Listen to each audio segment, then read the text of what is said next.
Hi friends, నమస్తే. Welcome back to Lakshmi's cooking and art. ఈరోజు నేను చేయబోయే రెసిపీ గుత్తి వంకాయ బజ్జీ. ఇది చాలా అంటే చాలా టేస్టీగా ఉంటుంది. ఇది ఒక్కసారి తింటే మళ్ళీ మళ్ళీ తినాలనిపిస్తుంది, అంత టేస్టీగా ఉంటుంది.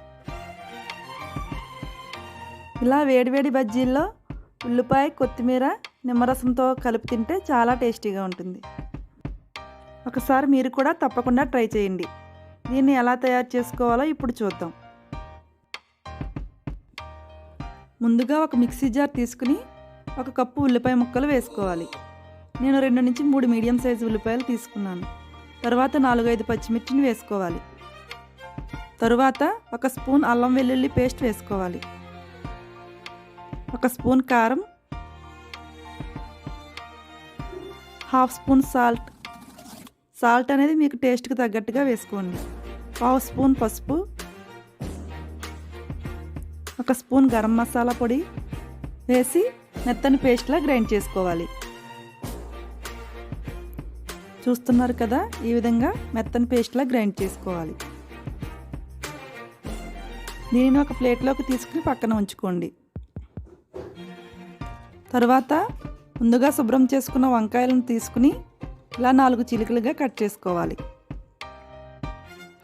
ఈ ఆనియన్ పేస్ట్లో కొద్దిగా కొత్తిమీరను వేసుకుని ఒకసారి బాగా మిక్స్ చేసుకోండి.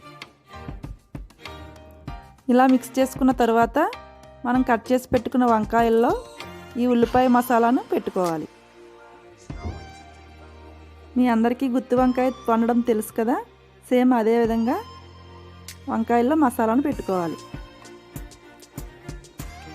మొత్తం వంకాయలన్నిటినీ ఇదే విధంగా రెడీ చేసి పెట్టుకుందాం.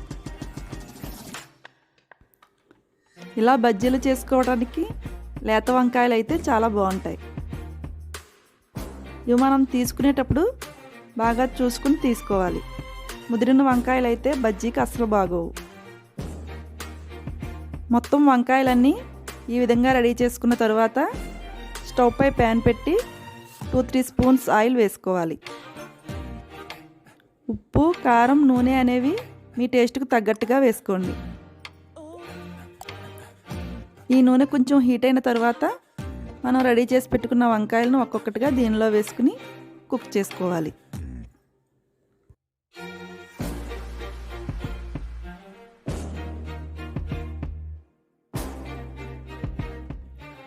ఇప్పుడు దీనిపై మూతను పెట్టి ఒక 10 నిమిషాలు సిమ్లో మగ్గనివ్వాలి. ఇవి మగ్గేలోపు మనం బజ్జీ పిండిని రెడీ చేసుకుందాం. దీనికోసం 1 కప్పు శనగపిండి తీసుకోవాలి. తరువాత 2 స్పూన్ల బియ్యం పిండి,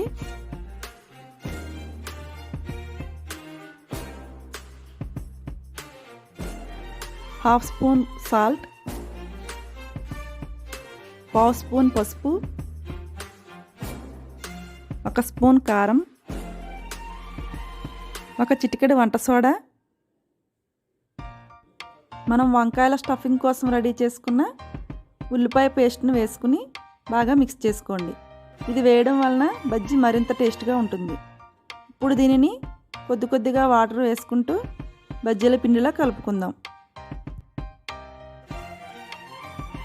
చూస్తున్నారు కదా, ఈ విధంగా బజ్జీ పిండిలా కలుపుకుని ఉంచుకోవాలి. ఒకసారి వంకాయలు ఉడికాయేమో చూద్దాం. చూస్తున్నారు కదా, ఈ విధంగా కుక్ అయితే సరిపోతుంది.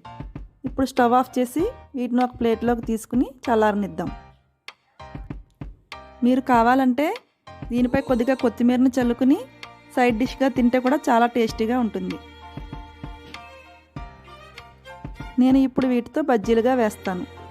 మనం ముందుగా రెడీ చేసి పెట్టుకున్న పిండిలో కొద్దిగా కొత్తిమీరని వేసుకుని బాగా మిక్స్ చేసుకోవాలి. ఇప్పుడు స్టవ్ పై ప్యాన్ పెట్టుకుని డీప్ ఫ్రైకి సరిపడగా ఆయిల్ వేసుకోవాలి. వంకాయలను ఒక్కొక్కటిగా ఈ పిండిలో ముంచి బజ్జీలుగా వేసుకోవాలి. నేను ఇక్కడ ఫ్లాట్గా ఉన్న కడాయి పెట్టాను కదా, మీరు గుంట ఉన్న కడాయిని పెట్టుకుంటే బజ్జీలు బాగా రౌండ్గా వస్తాయి. ఇవి ఒకవైపు ఫ్రై అయిన తర్వాత నెమ్మదిగా రెండో వైపుకు టర్న్ చేసుకోండి.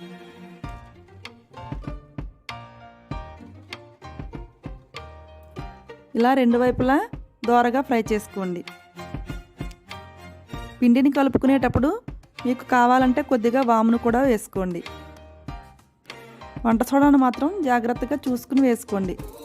ఎక్కువగా వేస్తే బజ్జీలు ఎక్కువ నూనె పీల్చేస్తాయి. ఇవి బాగా ఫ్రై అయ్యాయి కదా, వీటిని టిష్యూ పేపర్లోకి తీసుకుని పక్కన ఉంచుకుందాం. ఇవి కొద్దిగా చల్లారిన తర్వాత వీటిని మరలా పిండిలో ముంచి డీప్ ఫ్రై చేసుకోండి. చాలా టేస్టీగా క్రిస్పీగా ఉంటాయి. ఈ బజ్జీలు బయట క్రిస్పీగా లోపల సాఫ్ట్గా చాలా టేస్టీగా ఉంటాయి. చూస్తున్నారు కదా, వేడివేడిగా వంకాయ బజ్జీలు రెడీ అయ్యాయి. ఇప్పుడు వీటిని ఉల్లిపాయ నిమ్మరసంతో కలిపి తింటే చాలా టేస్టీగా ఉంటాయి.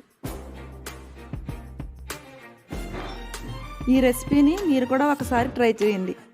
మీకు ఎలా వచ్చిందో నాకు కామెంట్స్ రూపంలో తెలియచేయండి. మీలో ఎవరైనా మన ఛానల్ను సబ్స్క్రైబ్ చేయకపోతే ఇప్పుడే చేసుకోండి. మరిన్ని లేటెస్ట్ వీడియోస్ కోసం బెల్ సింబల్ని యాక్టివేట్ చేయండి. ఓకేనండి, ఈ వీడియో మీకు నచ్చితే లైక్ చేయండి, షేర్ చేయండి, మన ఛానల్ను సబ్స్క్రైబ్ చేయడం మర్చిపోకండి. నెక్స్ట్ వీడియోలో మళ్ళీ కలుద్దాం. Thanks for watching. బాయ్.